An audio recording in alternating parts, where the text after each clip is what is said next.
tayo dito sa The Voice Team, Digi TV. At kanina nga ay napanood natin ang blind auditions ni Coffee Charm. Oh. Yes! Na-charm ka ba, Jeremy? Oo. Coffee Charm. Sana charm yung wifi ko para kumapit, no? Baka nakulangan ka ng pag-charm sa wifi mo, kaya medyo ganyan ka, stop. Kaya ko rin sumabay, di ba?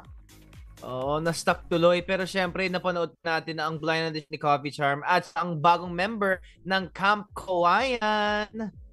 Yes. Ay, very interesting yung name niya, di ba? Coffee Charm. Oo. Oh. At sabi nga ng papa niya. At nakakatawa din.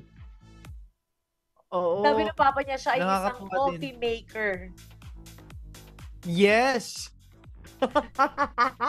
Sabi niya. Nakakatawa din yung Oo nga. Yung meaning and backstory of yung pangalan niya. Kaya I wanted to ask you, Lorraine, ano mang meaning ng meron kang special meaning sa pangalan mo?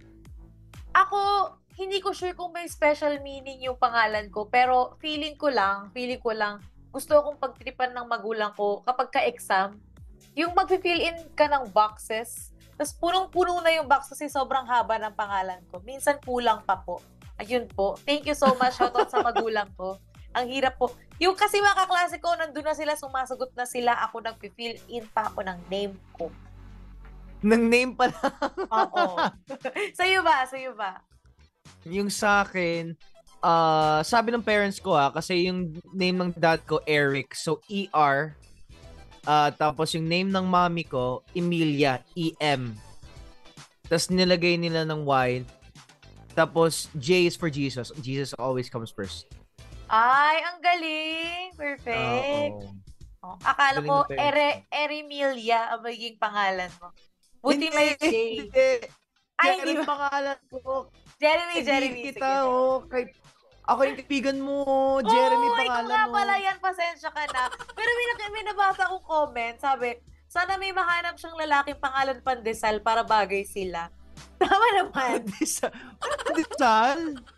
Kasi di ba, okay, Lorraine, laro tayo, Lorraine.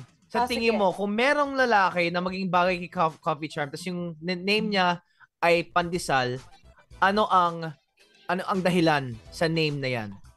Kung Pandesal ang name niya, feeling ko nung in labor yung mom niya, nag-crave siya sa Pandesal. Bibigyan niyo ako ng Pandesal bago ko ilabas tong batang ito. Sabi gano'n. Kasi kailangan nyo ng energy, di ba? Shoutout sa mga moms dyan. Okay. Ikaw, tingin mo, bakit Pandesal yung pangalan niya? Alam mo, may naisip ako, kaso mas nagustuhan ko yung sinabi mo. Kaya yung kwento mo na lang yung that's what we'll go with right now. Pero syempre, we want to say a quick thank you din sa mga kapamilya, kapatid ka A to Z natin. Dahil trending si Coach Bamboo ngayon. Coach Bamboo, you are trending. And syempre, for everyone using or tweet sa The Voice C3, use our official hashtag for the TVT3 Lavarn para mag-trend din tayo. Para mag-trending hashtag natin. Di ba? Yes, at saka i-tweet din natin hashtag TNT3 Lavarn. Jeremy, please sana umayos ang wifi mo. Yun, that's the tweet. That's the thesis. Oo. At syempre, abangan po natin ang mga susunod na mag-blind auditions. Diyos ko. Kung very interesting ang name na Coffee Charm at yung kapatid niyang si CF, aabangan din natin kung gaano ka-interesting ang mga susunod na mag-blind auditions. Kaya naman, sit back and relax lang kayo dyan, ha? Huwag kayong aalis. Dahil magbabalik kami rito lamang sa The Voice Teens, DJ TV. Lavarn Wi-Fi, Lavarn!